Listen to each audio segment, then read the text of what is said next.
By far, one of my favourite releases this year is Ao's self-titled debut record. It encompasses so much of what I love about Japanese punk, along with ideas you can draw from that style to use in your own songs. So I thought I'd share some of those ideas in this video, which you can then use the next time you write or record. If you're unfamiliar with this style, one of the first things you're likely to notice is the chord choices. While many Western bands tend to focus on simplified chords and voicings, this style relies much more on complex chords, leaning heavily on the sounds of major and minor 7th and 9th chords.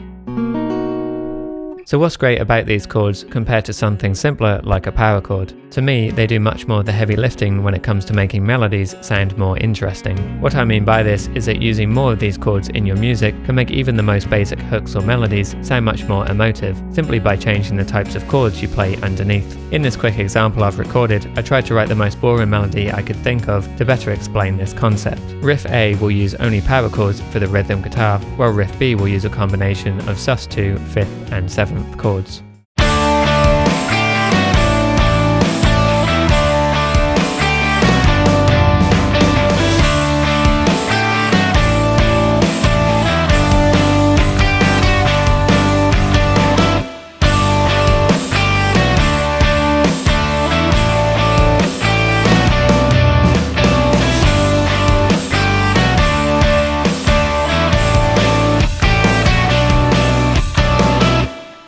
Another key takeaway for me with Japanese punk is the guitar tones they tend to choose, which I feel are directly correlated with their chord choices. I've discussed this before, but I think this band's music is a great demonstration of the idea that when using more complex chord sounds, it's often best to use as little gain as possible. The reason is that distortion tends to obscure more complex chords, resulting in a brittle, harsh sound. This contrasts with using a tone similar to this one,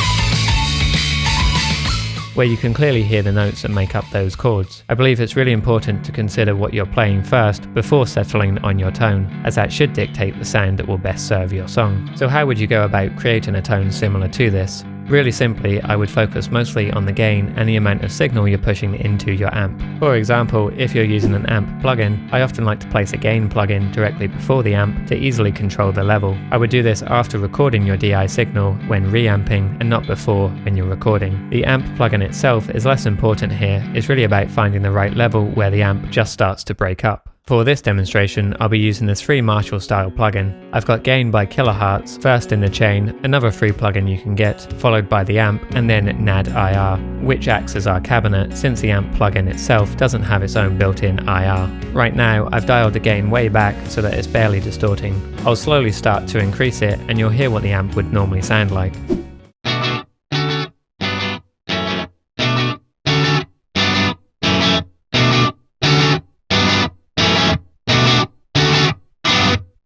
In isolation, this might sound pretty good to you, but to me, I can tell that the guitar chords are missing a lot of clarity already, because it's hard to make out many of the notes being played. At this point, I'd start to pull the gain way back, so I'll reset to where we started, and then stop at the point where the amp begins to break up, giving just enough distortion to keep the guitars sounding aggressive.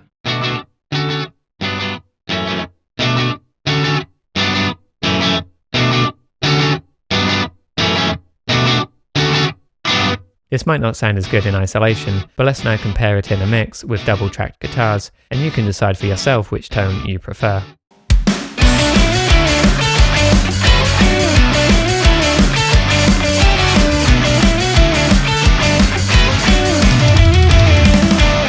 If you'd like a crash course on all the chord types you can find in punk rock and its many subgenres, check out this video next.